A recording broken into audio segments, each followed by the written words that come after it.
Interim city manager comments. Mr. Davidson. First, thank you. Just a few things to kind of get everybody caught up and see where we're going on things. The tree trimming project that the city line crews guys were doing around town, that's been done and completed for the year. So that was good. You're going to start seeing the Christmas decorations being put up a little earlier than normal. Reason is timing of the year, trying to make sure that we're doing it in good weather and things, and they're already going to be on because it's a plug and play type thing. We're trying to maintain projects and not have to go back and plug things in and take time. Plus, they're doing a lot of it along Highway 50 on the highway during traffic time, and it's just a safety issue. So we're going to have some Christmas lights up in the next week or so until after Christmas. So that was kind of a good idea and good thinking on Chris Arwale's part of doing that. Plus, the other good thing is a lot of those are LEDs, so it's very good use. In front of you, I handed out an intersection site plan. This was brought up to me after last meeting last time, and I got with our engineering department and police department, and they're going to start working on some of the intersections around town.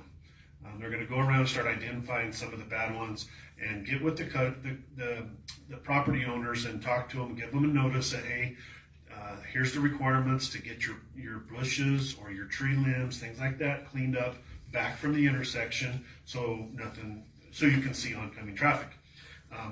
After that 30-day notice has gone out, once it's gone out and they have not heard back, we as the city will go in and clean up those intersections and deal with it from there.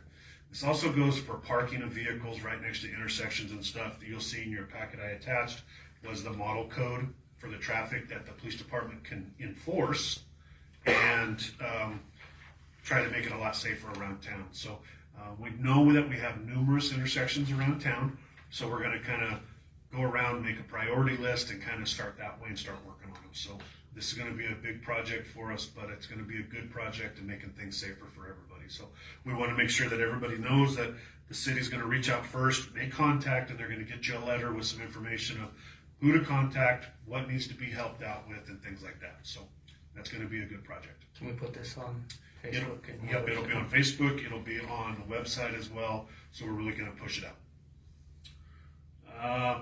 The new sign over at Brick and Tile, it's making good progress. They poured the footer last week, I think on Friday, and so they're coming right along. They're on track to meet the deadline, so that's good.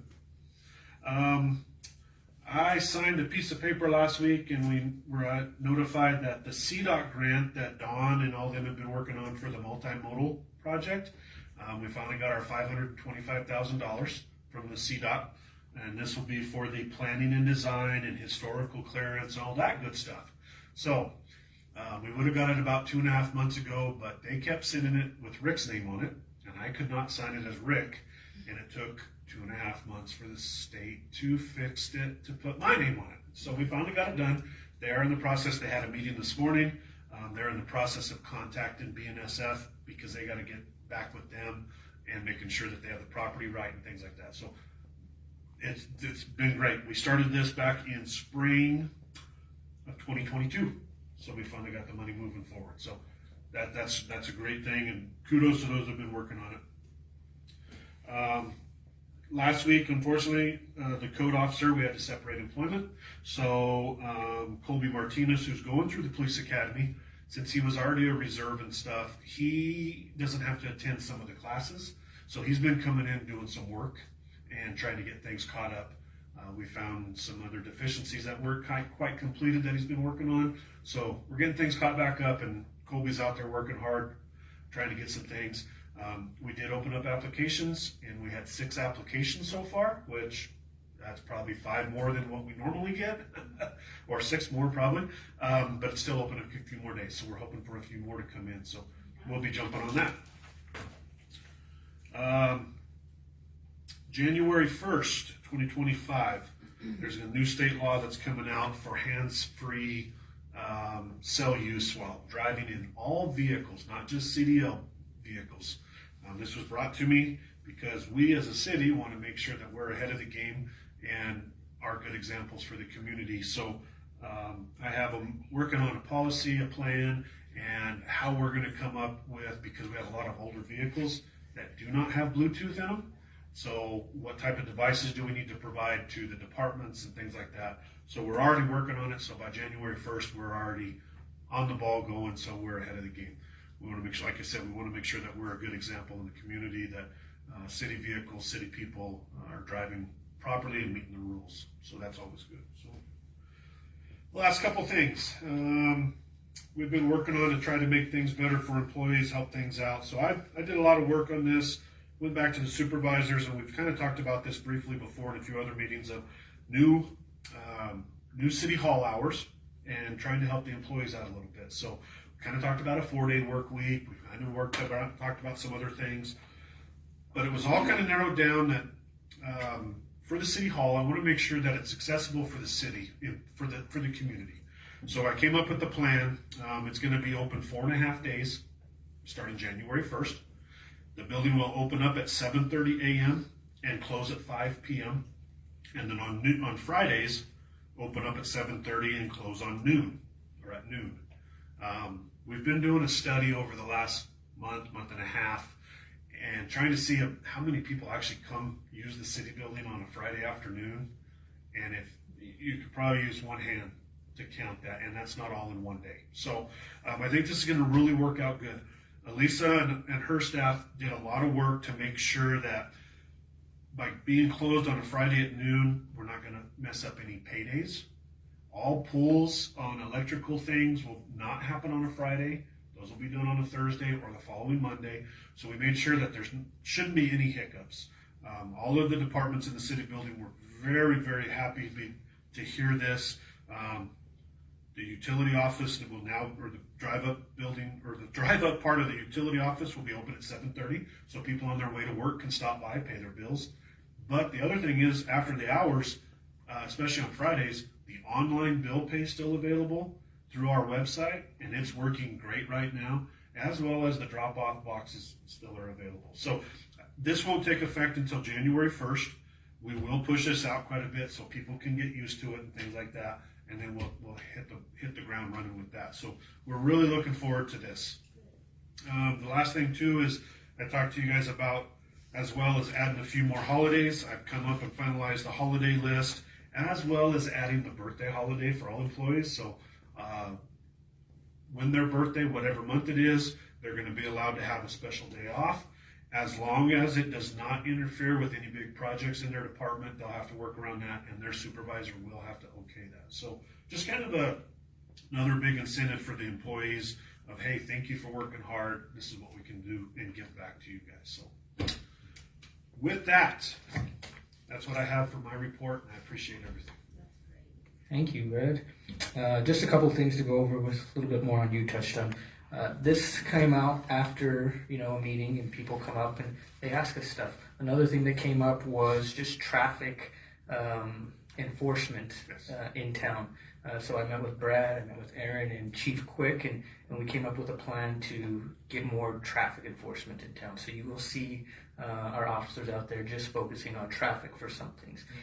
We also are looking at a camera that we may be able to utilize in the future, and that might be very helpful to us, and not just Todd, but we had Jennifer helping us out greatly with that and purchasing. So we're going to have news to share soon on that and what that looks like going forward.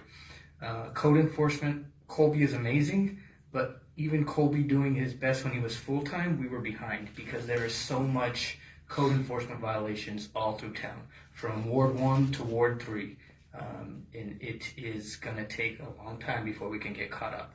So I'm glad that Colby is helping on a part-time basis, but we're really behind, and we understand that. We're not doing it because we want to be in that situation, but that's just where we're at with budget. That's just where we're at with our help that we can't get. So I'm glad that Colby's helping, and hopefully one of those 6 or more really takes it on. And it's not a fun job. I mean, you're approaching people and telling them, hey, do this, or you're getting a ticket, and these are our neighbors, and it's not something that they like.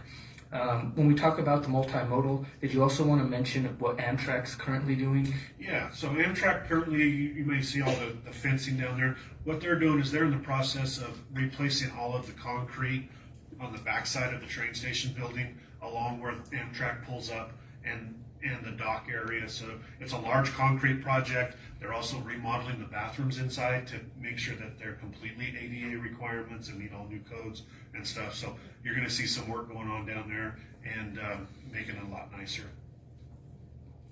People ask that all the time, so Yeah. we might as well just share that up here too. And then the other one, me and Brad have had a conversation. This is the time of year when we have abandoned homes around town that end up going up in flames, and then that makes Brad take off his city manager hat and put on his fire chief hat.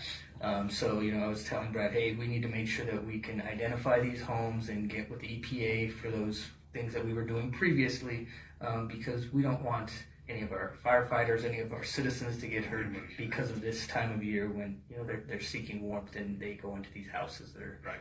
So you were working a little bit with Martin, and I'll be visiting with him again this week and seeing where the process is. It's a grant, or it's like almost like a grant process. You put in so many addresses, they come down and look, and then they review them before they get approved. So it's a little ways out, but at least it'll be a process that we can keep working on. And it's us working with the property owners as well too. Yes. So, Is there any way too to maybe patrol them a little bit more? I know there's a lot, but yeah, the PD can just maybe keep their eyes out. I'll talk with Todd, maybe do a little extra patrolling and stuff. the other neighbors. And the neighbors too, if they start seeing mischievous behavior or anything like that around those other properties, feel free to call into the police department, let them know. That's the only way that we're going to be able to track it. Brick and Tile Park, if you go down there, you will notice a lot of weeds that are dried out, and that's also another fire thing. Brock is trying to figure out a way how we can clear that, safely, because it's just a weird, section of how are you going to do it? It's almost like you got going by hand, and that's going to take a lot of manpower and time. So we know about it, but we're just trying to figure out how we're going to try to come up with a good plan. Yeah, and then keep on top of it for the rest of the year. And then I think when we were talking about year-end stuff and everything that comes with that, everything that was in that first budget, that's what we're working on right now. The new budget that we just passed doesn't take effect until January. So I want so you mentioned it with the schedules and all this other stuff. That comes in January. It's not like we're starting right now, even though we passed it right now. So. And I do appreciate all the support on that budget, and we're going to make good things happen. All right.